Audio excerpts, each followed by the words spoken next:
We're back again this week with another great episode of the KEA Method podcast. I'm your host, KEA Tesseyman, and today we're talking about pillar 3 of the KEA Method, the body. This is a really big episode and it's super juicy with lots to help you in your daily life. So let's dive in. Now, there are so many different ways that we could take this conversation, from training and physical conditioning that a dancer needs to do to feel healthy and strong and safe in the studio. And then we also want to talk about things that can happen in the mind that can really affect the body in both negative and positive ways.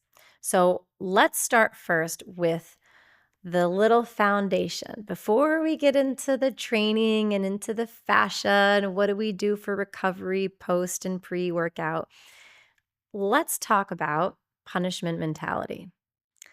So this concept was explained to me by my mentor and, amazing friend, mover, groover, leader in New York City for movement, Ryan Daniel Beck. He is one of the most valuable people in my life, such a resource of energy and strength, and he's such a thought leader in his industry. So I really look up to Ryan. And I remember when he was introducing me this idea of punishment mentality. And it came because I was walking with him down the street. We were on 9th Avenue in New York, and I had just come from a ballet class. I was at Alvin Ailey and I was really, really, upset and down on myself because I just wasn't performing at the level that all the other girls were performing at. Keep in mind, sidebar here, I'm like 20 years older than everybody in these classes. I don't have, a history of classical technique training since I'm 8 years old. I don't live in New York City, so I don't have access to all the classes all day long. But I'm there, I'm visiting, and I'm getting what I can. So obviously my capacity for learning and performing ballet is a lot different than other people that have access to this training all the time, right? So anyway, so I'm leaving this class and I'm comparing myself because my arabesque wasn't as high as I wanted it to be. I mean, can you relate? If you're a dancer, here we go. We're just digging right into it. So I have a very short torso. My hip can only rotate so much before the hip bone starts to, hit my ribs. And it's just not in my facility to lift my leg higher than it naturally goes. And when I try to cram it and make it go higher and higher and higher, I start to feel really bad pain in my back. What's happening when you lift your leg behind you in an arabesque, for any non-dancer folks, you're standing up on one leg and you're lifting your other leg behind you. Okay, so that's an arabesque, and you're supposed to do other fancy stuff too. But years before this experience in New York, I had been, working and working and working at my classical technique and trying to really catch up in my training. And I just was cramming this arabesque over and over and over again. And I ended up getting a really bad back injury. And I was going to a physical therapist who was helping me to kind of untangle what was going on. And, we discovered that it was this one move and the way I was doing it that was really hurting my body. No point along the journey leading up until being in a doctor's office was I thinking that I shouldn't be pushing myself that hard. I shouldn't be punishing myself for not being good enough to get my leg up to the place that I compare myself that other girls who have different bodies can get their legs. So obviously I'm painting the picture that this is not a good mentality to have. And it's now creating actual issues in my body. Okay, we're not even getting to daily routines and habits that you can have. We have to start here. Because if you're treating your body in a certain way and it's creating issues, that's up to you. That you need to pause, take a big deep breath, and figure out what that issue is and stop doing the thing that you're punishing yourself that you're doing. So that's my punishment mentality is, I'm pushing myself, I'm getting hurt. And I thought I had learned my lesson years before when I was at the physical therapist. And now I'm in New York City and I'm leaving Alvin Ailey and I'm walking down the street. It's really hot. It's in like the middle of July. It is like sweltering, probably like 95 degrees. We're both sweating. And I said to Ryan, I just was so down. I said, God, I just don't have good technique. I'll never forget the way that we were walking down the street and I said this to him and he does this and like just completely turns all the way around to face me. He goes, "What did you say?" And he had this very Ryan energy. So if any of our friends are watching, you know exactly the look I'm talking about, okay? So he turns and he asked me that question and I go, "Ah," and I'm kind of like shocked, like full stop sidewalk. He goes, I said, "I don't have good technique." And now it's kind of like a question. He goes, "Hmm." And that's the curious mindset of Ryan. And he goes, "I'm curious where that thought came from." He's like, "Because Kia, you have so much technique." And he says, "You can pop, you can isolate, you can break, you can do street jazz, you can move your body with musicality that I've never seen before." And he doesn't stop there. He's like, "You are an excellent parent. You're an incredible friend. You care about people." He says the list of technique that you have is so long that you're going to let one ballet class and one move that you're having a hard time doing make you think that you don't have good technique? Sounds like the problems with your mindset. And it just confronted me with this like, wow, it really has nothing to do with my actual dancing, right? And he goes on, we keep walking and we get a coffee and he explains to me, an iced coffee, by the way, and he explains to me what punishment mentality is and how this thinking that we're beating ourselves up from the inside out, that we're constantly putting ourselves down, like that this is the root of our challenge that we have when we go out into the world to try to learn something. And maybe we're not really, you know, my body just isn't meant to do that arabesque. So why am I so hyper focused on this one thing that I'm having such a hard time doing? Why am I not focusing all my energy into all these other things that are coming so naturally for me? That doesn't mean I can't do an arabesque, and doesn't mean that the arabesque that I have in my body, in my facility, doesn't look lovely. But it's just not where the girl that was standing next to me, it's just not where her arabesque was. So that brought up this idea of comparison, this comparison mindset now that we click into. And that comparison is coming from judgment. And now the judgment mindset's there. And that's where this triangle of punishment, judgment, comparison, we're just kind of bouncing around this trifecta. And I'll go into depth on understanding this, trifecta of punishment, judgment, and comparison in another episode because it needs a whole episode for itself. It's earned that. But in this one scenario, when we're talking about the effect on our body, is the length I went to punish myself because of this mentality. I can't get those years back. I can't get that time back from being in a physical therapist's office. And I can't get that time back from being in the studio. It made me think like, could I have had a better experience in that ballet class if I wasn't thinking constantly about how I was comparing myself to the dancer next to me, judging myself for not being good enough, and punishing myself and putting myself down?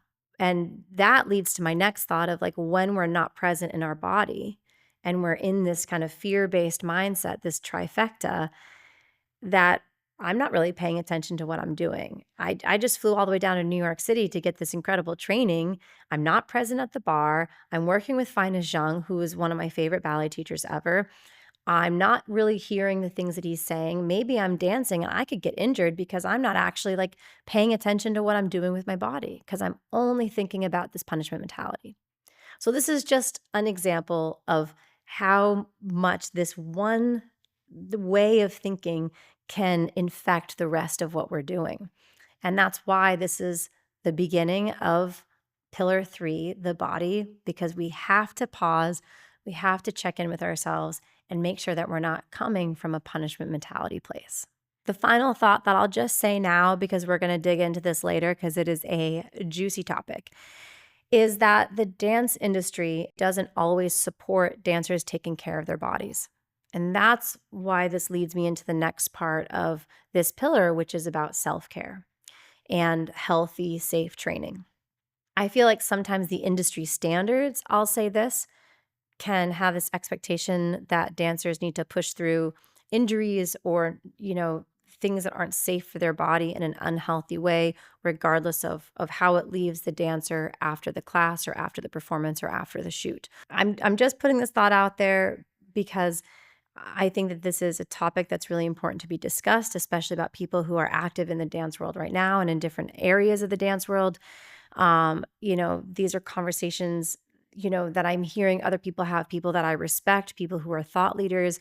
A person that comes to mind is Dana Wilson from the Words That Move Me podcast.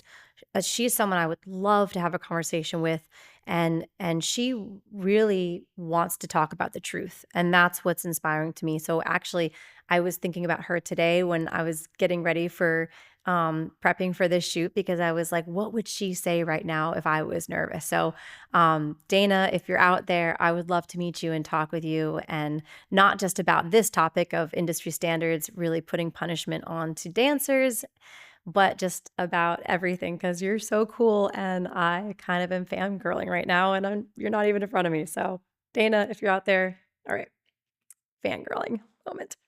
So now let's dive into self care, right? The next part of removing the punishment mentality is having an actionable system that you can follow every day with habits that are stacked, that are easy to put through your daily routine.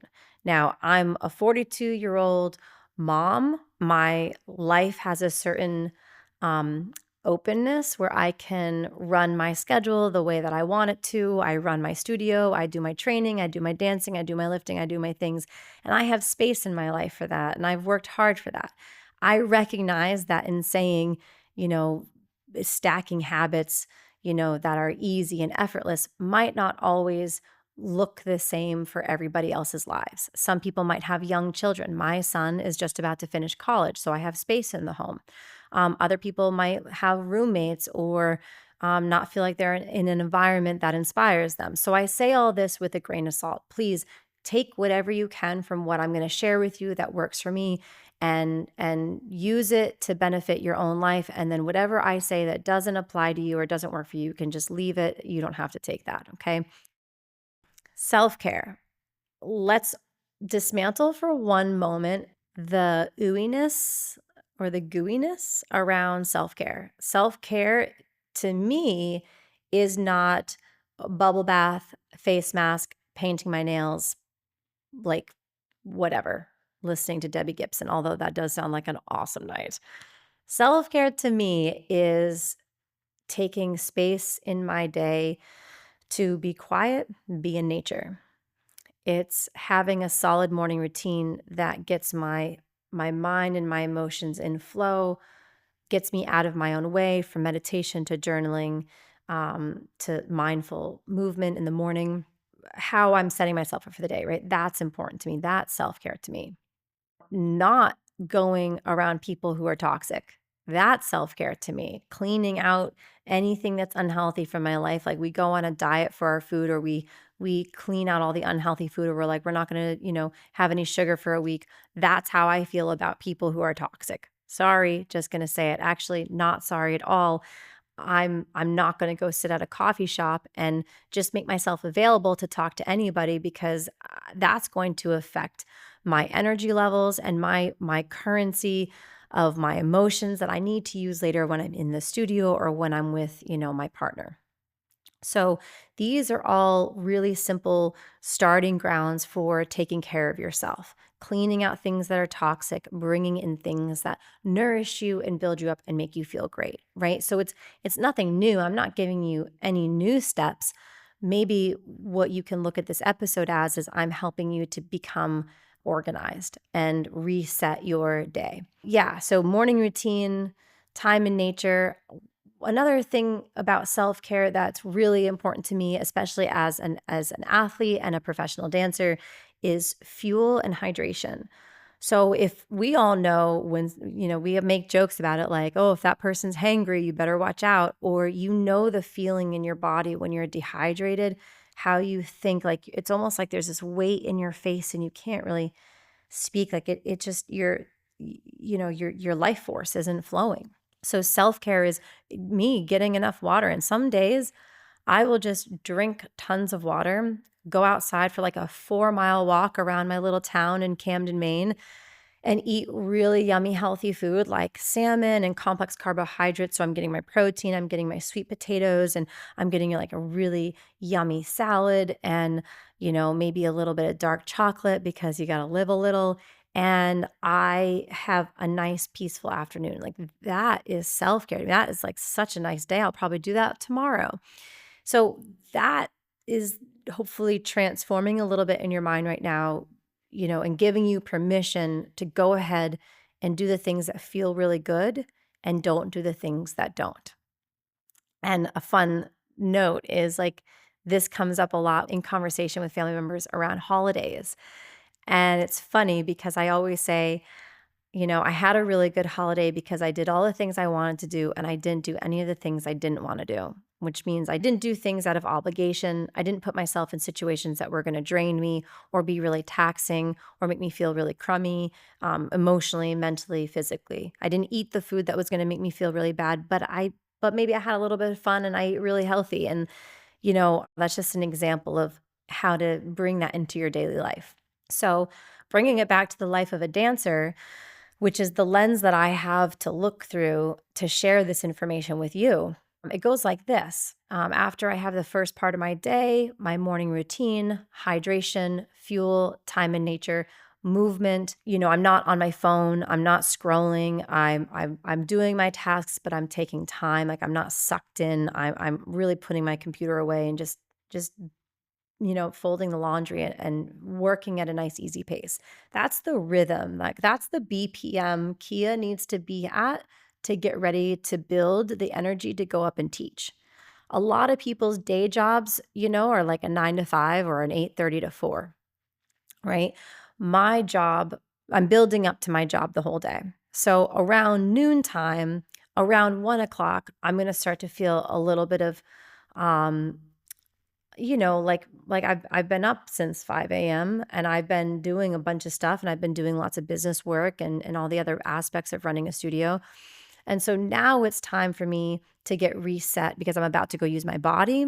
I'm about to go use my voice and I need to be able to listen.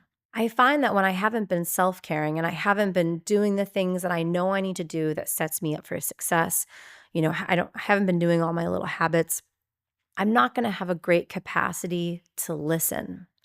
And the most important thing as a teacher is you have to be able to listen. Maybe that's a common misconception here, is that teaching is not just about speaking and guiding and sharing your knowledge. Teaching is about listening, having the capacity to be aware and to hold space for the 45 dancers in your studio. That takes energy. So you see where we're building with this. 1 o'clock comes around, I know I need a reset. I need to have a break in my day from all my emails and all my finance work or whatever I'm doing. I need a full body reset. Luckily, I have these pillars that I use. So I use pillar 1, which is my mindset reset. I make sure that I have my self-talk in check. Like, I'm in a good headspace to go work with dancers. And maybe something happened, some life on life's terms situation happened, and a thought came up and it created a certain amount of emotions. Well, luckily, I have pillar 2 of my method that helps me to acknowledge those emotions, take stock of them, see how I feel about them, and organize them in a way that they don't drive the bus. So I know my mindset, my emotions are in place. My body's fueled up. I've had a great day so far. I feel prepared. Now I'm ready to, hydrate, get my bag packed, make sure maybe I have a little bit of tea so I can, talk for the next 4 to 6 hours in the studio. And physically, I need to make sure that my body can move. Now, I've been talking a lot about what's happening in the head and what we're being aware of in our everyday life. Everywhere our head goes, our body's going to go with us. Maybe not physically outward all the time, like if we're thinking about something, but we're dragging our body along with us. Maybe we need to reverse that and keep our head where our feet are. Meaning, like, sometimes I'm doing laundry and I'm bending over in such a way that I'm not mindful of how that's gonna hurt my back, and I don't think about it until I'm in the studio later, and I go to do a movement, and I'm like, "Oh my god, why is my back sore?" When you hear it like this, it's nothing that you probably haven't thought of already. Again, we're just organizing this out so that you can access this automatically each day. So this is what I do. I make sure I leave enough time. I get to the studio, I get everything set, I get the lights on, the heat's going, and I make sure that I have enough time to foam roll, to stretch. I listen to kind of like my yummy pep up song, and I just feel like, um, like I'm just getting into this kind of like gooey flow. I don't know why the word gooey keeps coming up for me. Maybe it's because I was just listening to Glass Animals, but I got to say this because it just came up in my mind, and my sister would kill me if I didn't say this. My sister is a huge Taylor Swift fan, okay? She is like a Swiftie like I've never seen. Now, I love Taylor Swift. I admire her story. I admire her journey so much. And so I listen to all the music that Lynn sends me. She's getting me to be a Swiftie. I've got to admit it a little bit. And so just now the song popped in my head, The Fate of Ophelia. And that's what I picture that gooey mode being. So I'm foam rolling, I'm stretching, I'm listening to my song. Apparently it's Glass Animals or Taylor Swift, whatever my jam is that day. I'm getting the scene set up. And what's happening is I'm telling my body, hey, I'm about to use you. I go through really releasing my fascia, my 5 mile fascia lines. I want to make sure that my polarities are tapped in with. I want to make sure that I'm stretching and I'm lubricating my joints. I'm getting all of my muscles activated so I don't strain something later. And I'm just starting to get my circulation moving. I use body art. I'm a certified body art instructor, and I use the system of body art to really get my body prepared before I do any dancing. I do not dance unless I go through my body art sequences. It's really has been an impactful way for me to feel prepared to dance. So that's like my pre-dance routine. So now I'm in the studio, I'm in the moment, I'm in the flow, I'm teaching, I'm dancing, or I'm training. And let's say that I have my foundation laid correctly, right? I've got my mindset in check, I've got my emotions in check, and I've taken care of my body. Now this is where the flow can happen. Now this is where I can not worry that I'm going to get injured because I'm not being mindful when I'm dancing. I'm available for choreography because I'm tapped into my own story and my creative currency, and I'm physically prepared to go for the class, to go, to throw myself into some of the movement and not hold back and not be in fear and just really let go and receive whatever I'm supposed to receive that day in that class. And that's what this looks like in real time. I think what people don't always understand is how much work it takes for us dancers to get our bodies ready to just train. What I've seen is that out in the dance world, and especially in my studio too, I think anywhere we go, we see this where dancers are expecting this heightened level of athletic performance without matching it with this heightened level of athletic preparation. And that's what these pillars are doing for me is it's getting the body in line. And now I'll just say that I can have a dancer come in the room that has a fabulous extension, who's taken care of her body, who's done her self-care, her foam rolling, her fuel up, but she has a terrible attitude. She's missing part of that foundation. Maybe I have someone who has a great attitude and they're really trying so hard and they're really putting their emotions into it, but they didn't stretch and they haven't hydrated, so they're not lubricating their joints and their circulation isn't really helping their body to feel fluid. Come on. Like, we've got the building blocks, we just got to put them together.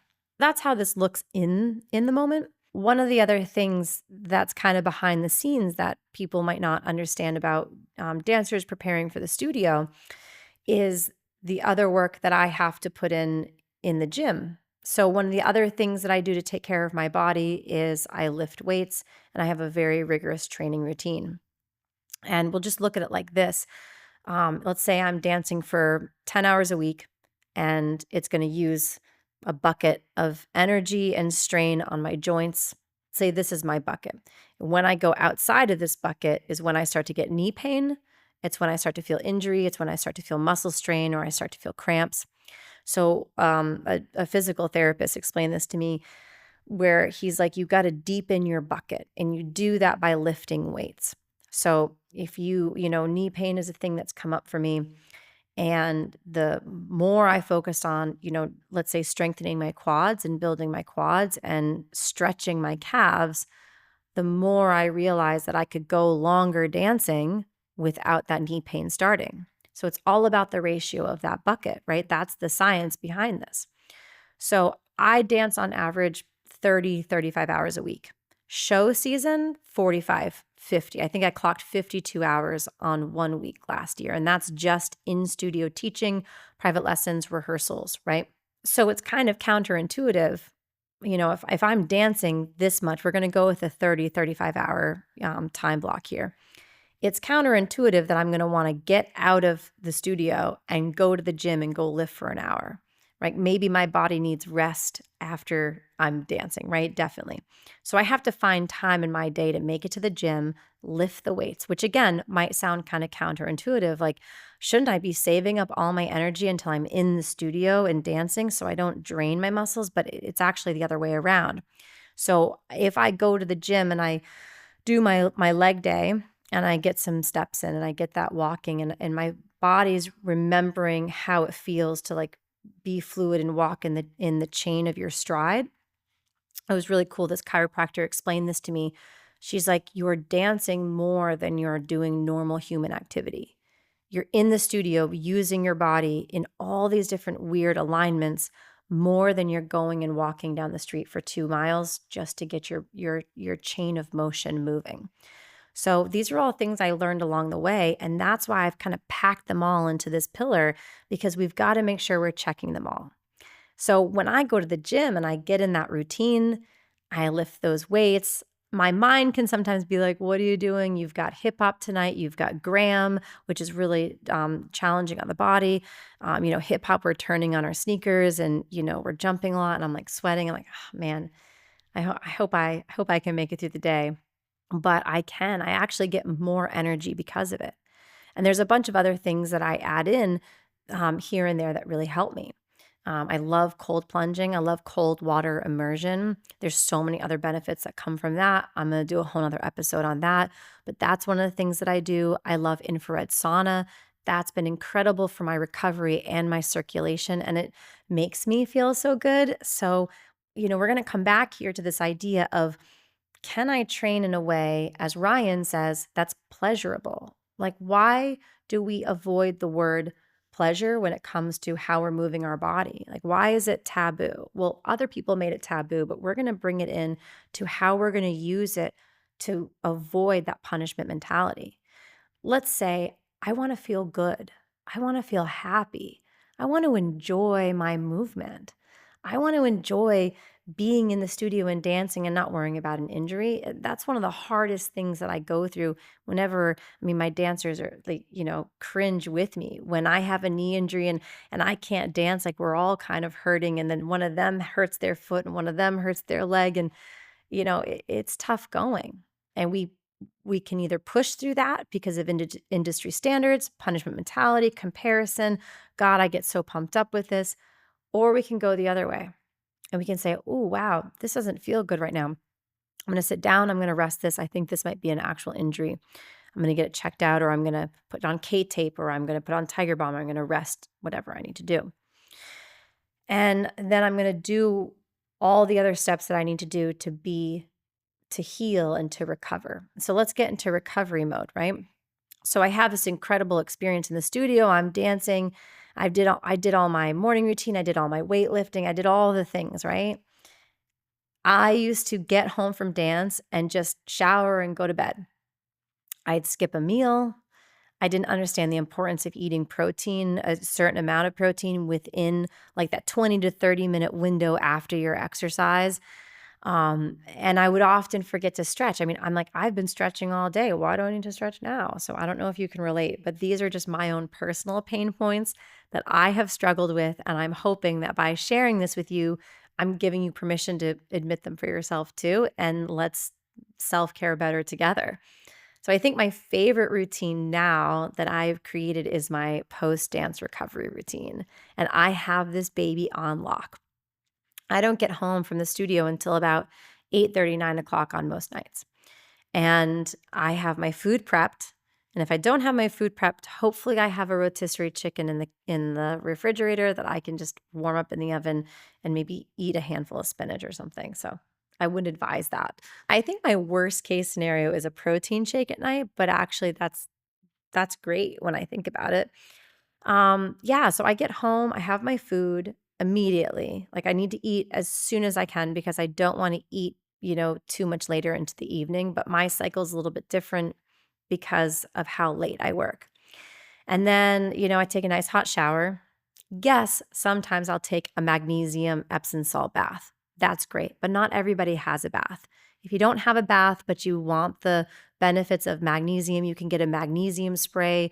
Talk to your doctor. I'm not recommending supplements, but I am saying magnesium is good for your body. So talk to a parent, guardian, doctor, and get the stuff that you need. After that, I feel a little warmed up and I feel a little bit restored. No matter what, I have to get on my foam roller. I have to do some fascia release.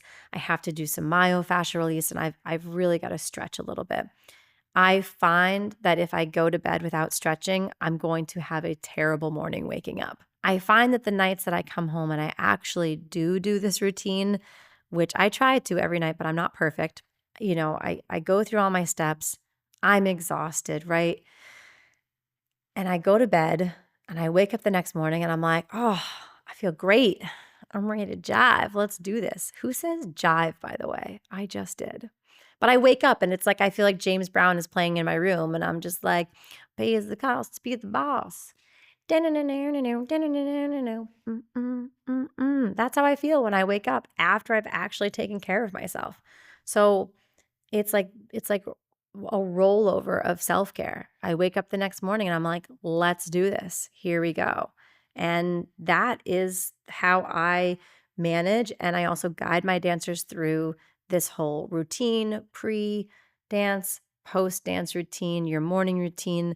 And I think we even got in there talking about making sure that we are not taking on negativity or toxicness in the environment around us.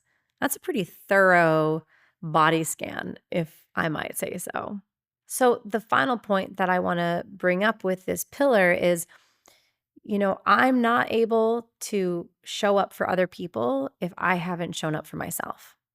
I've got to be able to fill up my self-care cup so I can give to others, that I can pour into other people's cups. I've got so many students here that need some attention or they need guidance or you know everybody has a different need. And if I'm dragging, if I'm hungry, if I'm dehydrated, if I feel like I got to strain, if I feel like my head isn't in the right place, if any of my pillars are not in place, then I'm not going to be able to be of service to anybody. I mean, I'll still try because, we're human and we're not perfect and I'm here for the day and maybe I didn't do everything that I usually want to do. Like life happens on life's terms. It can be unexpected. But I really put a lot of dedication into aligning these elements in my life so that I can be an aligned individual for others. And that's what's really important for me and that's what's worked for me. So hopefully you can take some of this episode, maybe you take all of my suggestions, maybe you take just one. And I'm actually really excited to see how this affects change in your life and what this does for you, if you feel better waking up in the morning, if you feel like you have a better recovery routine after dance. And most importantly, I really hope that you're able to have a new experience of just enjoying the process of dance and movement. And if you're not a dancer, if you're a parent of a dancer, if you're a friend, if you're a random person in another country listening to this, that's awesome. I'm so glad that you're here. Thank you. And this is all applicable even if dance isn't your vocation or your job. Like showing up to anything in your life. Like we're talking about how are we performing? We have to show up to our life and perform to a certain extent and hydrating, fueling, foam rolling, anyone can do that whether they're a dancer or not. I guarantee that benefit can come from focusing on yourself and giving yourself permission to self-care and take care of your body. So let's remove the punishment mentality. Let's bring in a mentality of gooiness. Apparently today is the word that I'm using. Put on a song that makes you feel good. Move a muscle. Change a thought, like stretch in your kitchen, dance to Aretha Franklin, get a foam roller and foam roll just because you heard that it feels really good, because it does. And make sure you take time to walk in nature. Any of these things could be beneficial, and I'm so excited for you to try them out. I would really like to hear if you've tried any of the things I've recommended in this episode. Send me an email. Let me know what you tried and what was beneficial, and I'll come on and talk about it on the podcast, because I love to know that I've been helpful for other people and been able to show up for others and been of service. So tell me your success. Tell me if you have any questions about anything I shared on this podcast. And especially if you have suggestions of self care or fun things that you do that I should try, let me know. I'm always open to learning more. So that's our episode for today. Thank you so much for tuning in. Please subscribe to my YouTube channel and follow me on Apple, Spotify, or wherever you get your podcasts. And remember, you're beautiful, you're worth it. Go have a great day.